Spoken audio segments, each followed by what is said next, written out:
দীর্ঘ ৪ বছর ধরে বন্ধ রয়েছে ঐতিহ্যবাহী জয়পুরহাট জেলা পরিষদ মিলনায়তন টাউন হল।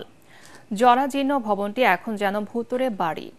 প্রায় অর্ধশত বছর পুরনো এই টাউন হলটিতে এখন মাদকসেবীদের আনাগোনা। হলটি দ্রুত পুনর্নির্মাণ করে জেলার ঐতিহ্য ফিরিয়ে আনার দাবি স্থানীয়দের। এদিকে হলটি নতুন করে নির্মাণের আশ্বাস দিয়েছে জেলা পরিষদ কর্তৃপক্ষ।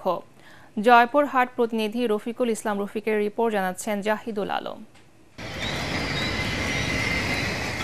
১৯৮৪ সালে জয়পুরহাট জেলা প্রতিষ্ঠিত হওয়ার সময় শহরের সিও কলোনি এলাকায় নির্মাণ করা হয় জেলা পরিষদ মিলনায়তন টাউন হল। এখানে ৪ বছর আগেও সাংস্কৃতিক, সামাজিক, রাজনৈতিক সভা সমাবেশ সহ বিভিন্ন অনুষ্ঠান আয়োজন করা হতো। দীর্ঘ প্রায় ৪ দশক ধরে অবকাঠামো সহ ভবনটি সংস্কার না করায় ধীরে ধীরে ঐতিহ্যবাহী এই টাউন হলটি জৌলস হারিয়েছে। জরাজীর্ণ অবস্থায় ভুতুড়ে বাড়িতে পরিণত হয়েছে এই টাউন হল। চলে মাদকসেবীদের আনাগোনা।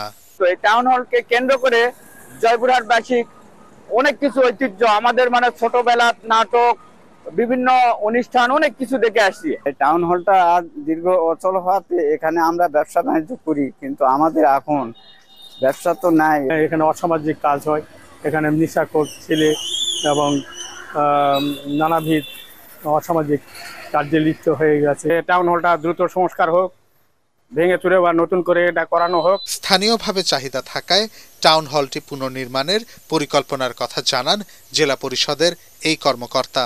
২৩-২৪ অর্থ বছরে যে বাজেট ছিল, বাজেট থেকে আমরা এর বাউন্ডারি ওয়াল সংস্কারের জন্য পদক্ষেপ গ্রহণ করেছি এবং আশা করি ২-৩ মাসের মধ্যেই এই টেন্ডার সম্পূর্ণ হয়ে আমরা কাজ শুরু করতে পারব। পুরাতন ভবনের পরিবর্তে আধুনিক ভবন নির্মাণ করে শহরের ঐতিহ্যবাহী প্রতিষ্ঠানটি রক্ষা করার দাবি জানিয়েছেন জেলাবাসী।